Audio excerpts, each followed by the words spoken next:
और आपके बजट में विकास सबसे ऊपर है, ये बात तो समझ में आ रही है और बजट को देखने में लगता भी है।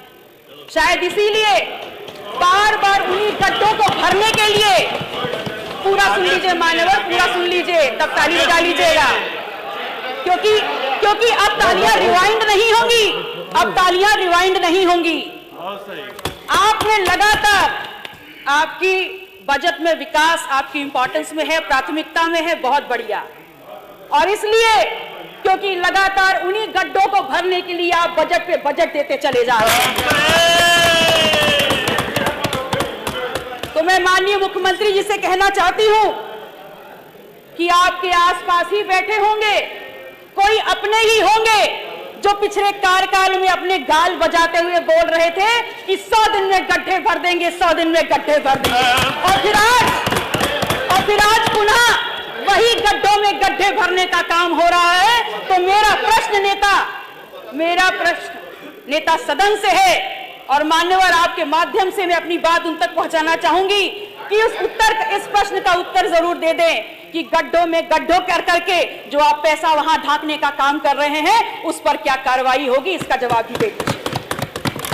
और मैंने ये प्रश्न इसलिए पूछा क्योंकि मेरे क्षेत्र सिराथू में एक पुल बनता है, शहजादपुर का पुल, लगभग 300 करोड़ रुपए का वो पुल बना और उद्घाटन के 3 महीने बाद उसकी सरिया उखड़ के ऊपर आने लगी और नाम दे दिया दुर्गा भाभी सेतु। एक ऐसा महिला का नाम दिया जिन्होंने अपने गौरवशाली योगदान की वजह से इतिहास में अपना नाम दर्ज किया, और वो उनके नाम पे होने के बावजूद 300 करोड़ का पुल 3 महीने भी नहीं चल पाया। अगर नाम देना था तो मेहुल चौकसी का दे देते, नीरव मोदी का दे देते, गौतम अडानी का दे देते, दुर्गा भाभी का क्यों दिया? अगर दुर्गा भाभी का दिया था तो कम से कम उसकी क्वालिटी, उसकी गुणवत्ता तो इतनी मेंटेन कर लेते कि कम से कम उतने साल तो वो चल जाता जितना पुराना इतिहास दुर्गा भाभी का है। आपकी प्राथमिकता में स्वास्थ्य है और स्वास्थ्य से जुड़ी सेवाएं, तभी तो आपने उल्लेखित किया है कि 45 जनपद मेडिकल कॉलेजेस से आच्छादित हैं, 14 निर्माणाधीन हैं और 16 पीपीपी मॉडल पर बनाए जा रहे हैं। लेकिन मान्यवर, मैं ये कहना चाहती हूं कि आप हमेशा आधी अधूरी जानकारी ही क्यों देते हैं? आप किसको धोखा दे रहे हैं? इस प्रदेश की जनता को?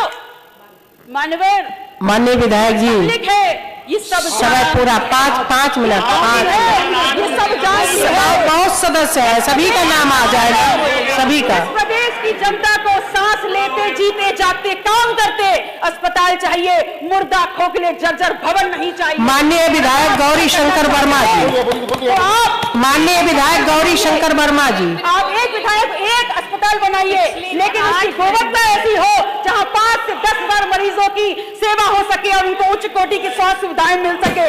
मैं आपसे कहना चाहती हूं कि पिछले दिन सदन में माननीय नेता प्रतिपक्ष बहुत उत्तेजित हो गए थे, रौद्र रूप दिखाने का उन्होंने काम किया।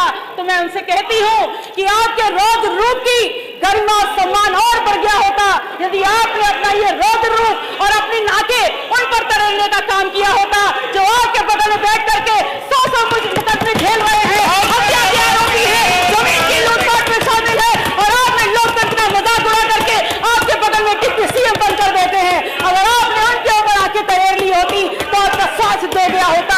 हम तो हर विपक्ष में हम मानते हैं आपकी कम संख्या में है, लेकिन आपको विश्वास दिलाते हैं उस पक्ष में आने में हमको वक्त नहीं लगेगा।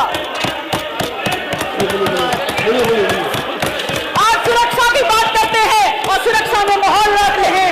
आप देख लीजिए कि आपका सदन और आपकी सरकार इन विधायकों की सुरक्षा के साथ क्या मजाक कर रही है। माननीय विधायक जी, की सुरक्षा आपने, माननीय विधायक जी बोल दिया, माननीय विधायक गौरी शंकर वर्मा जी का नाम।